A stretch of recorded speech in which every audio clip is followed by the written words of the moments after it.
收完線講唔該之後呢，我嘅習慣就係喺 LinkedIn 度起多一次底。咁點解會咁樣做呢？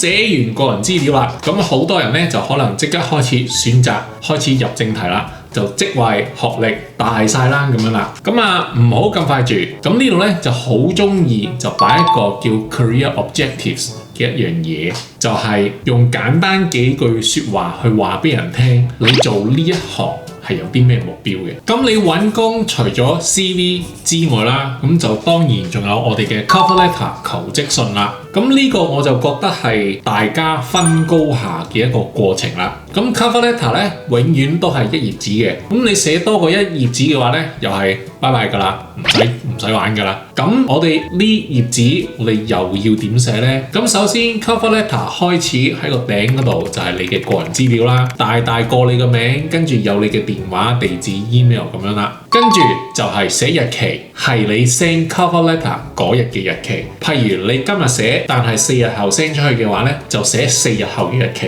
咁跟住就係收件人嘅資料啦。咁你可能就會奇怪啦，喂，我點會知啊？招聘廣告都唔會寫出嚟嘅喎。咁如果冇寫嘅話咧，可以大家打電話去對方嘅公司。你好啊，我係 Kenny 啊。我見到你哋有呢個廣告去請緊呢個 position。Can you please let me know who shall I address to for my cover letter？ 咁樣啦。咁到時接電話嗰個咧就會話俾你聽，你寫俾邊個咁樣啦。記得問埋對方嘅 title。收完線講唔該之後咧，我嘅習慣就係喺 LinkedIn 度起多一次底。咁點解會咁樣做咧？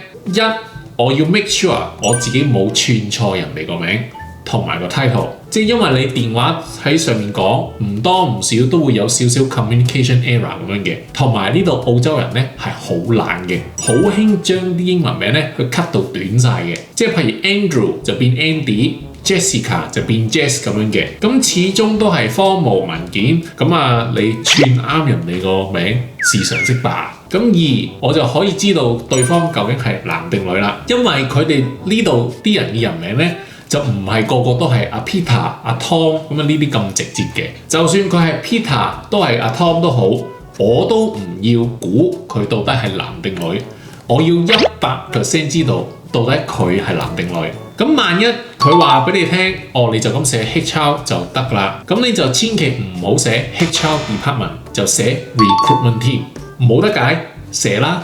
我唔會咁無聊去拍一條片去害你嘅。咁寫完公司資料就開始寫收件人啦。Dear Mr.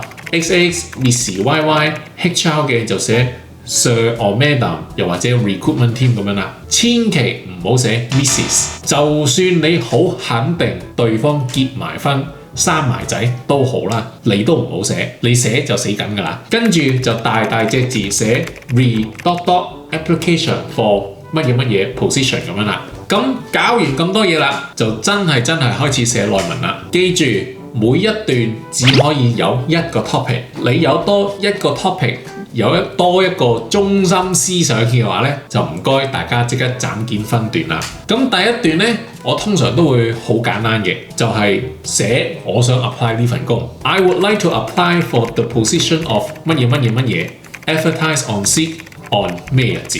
咁呢個日子咧係佢 post 招聘廣告嘅日子，就唔係你 send cover letter 嘅日子。咁所以喺呢個日子上咧，就大家要搞清楚啦。咁第一段咧就係咁多啦，一句嘅啫，唔使多。咁第二段啦就好 general 咁樣講，我憑咩去 apply 呢份工啦？譬如點講啊？如果你係 fresh graduate 嘅話咧 ，with a formal background in 你嘅 degree pair with my internship experience，I'm looking to start my career in 咩 industry. I believe my skills and background make me an excellent fit for this position at 呢間公司。咁成段嘢其實係咪好精簡啊？又能夠帶到個 point 出嚟，我憑乜嘢去 apply 呢份工啦？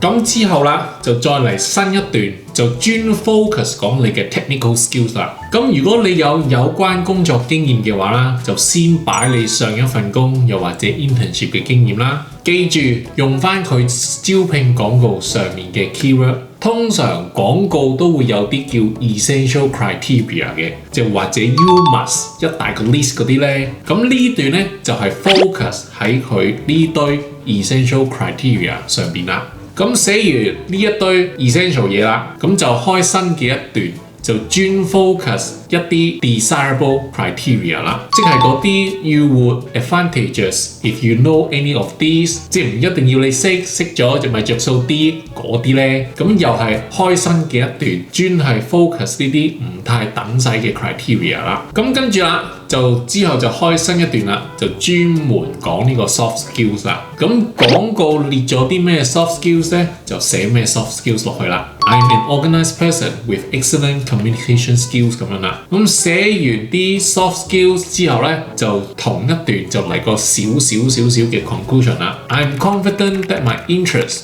qualifications, past employment history will make me a strong candidate for this position. Enclosed is my resume that more fully details my background and work experience 咁樣啦。咁成件事咁就已經包裝得靚仔仔咁啊，好完美咁樣啦。咁到最後啦，就千祈唔好咁快完住，嚟一段新嘅。I would genuinely welcome the opportunity of an offer to work for 咩公司咁樣。Please do not hesitate to contact me for any further information or to arrange a personal meeting。咁當你寫到嚟呢度啦，咁就可以叫做大家正式圓滿啦。咁跟住咧就係 Yours sincerely。跟住你個大名咁樣啦。咁有一樣嘢咧，我就之前聽人講過嘅，即係如果你嘅收件人啦係真係一個人名，即係譬如上邊你係 Dear、Mr、Peter 乜咁樣嘅，啲人建議就話用 Yours faithfully。咁如果收件人係 HR、Dear Sir or Madam 呢啲冇人名嘅話咧，就用 Yours sincerely 咁樣嘅。咁真唔真呢？咁就我覺得冇壞嘅，咁咪跟下咯，咁啊轉一個字，咁其實都好簡單啫。咁所以你睇翻成封 cover letter 個結構個 structure 咧，你應該會有 at least 有6個 paragraph 嘅。咁如果睇緊片嘅你又係揾緊工嘅話咧，而你嘅 cover letter 正少過6個 paragraph 嘅話咧，就建議睇下中間你有啲咩可以斬一斬咁樣啦，就咁將啲嘢分散少少，咁就令人容易睇啦。咁 cover letter 咧，咁就其實係一個中 keyword 嘅遊戲嚟嘅，咁就好似人哋攤位掟飛鏢咁啊，打爆氣球咁樣嘅。咁你中得多，咁你有 interview 嘅機會咧就會越高啦。咁到最後咧就係將你嘅 CV cover letter save 成為 PDF， 千祈就唔好以 Word document 交上去，因為你唔肯定你交個 Word document 上去咧會唔會走晒位嘅你嗰啲 formatting。咁啊 save 成 PDF， 咁就 make sure 所有 formatting 嘅嘢咧完全唔會走位咁樣啦，跟住就開始上網 submit 咁樣啦。咁同埋我哋呢度上網揾工咧，尤其是上 Seek， 咁啊佢會喺最後咧都會有紮 employer question 咁樣嘅。咁通常咧就係問你嘅 visa 啦，即係而家要打針嘅就有呢個 COVID vaccination status 啦，就或者你需要幾耐 notice period 咁樣嘅。甚至乎會問你嘅 expected salary 會有幾多嘅。咁所以咧，大家可以唔需要喺 cover letter 寫你嘅 expected salary 係想幾多嘅，慳翻啲位寫其他嘢好過啦。咁亦都建議啦，大家去 save 一個即係 master template 啦，咁就係將所有嘢好集中嘅就擺晒落一個 template 嗰度，咁就咧。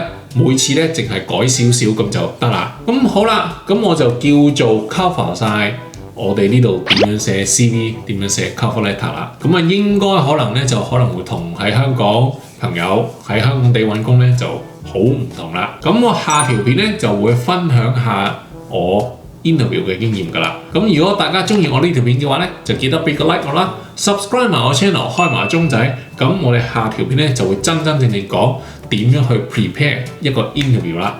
咁我哋下條片再見啦，係咁，拜。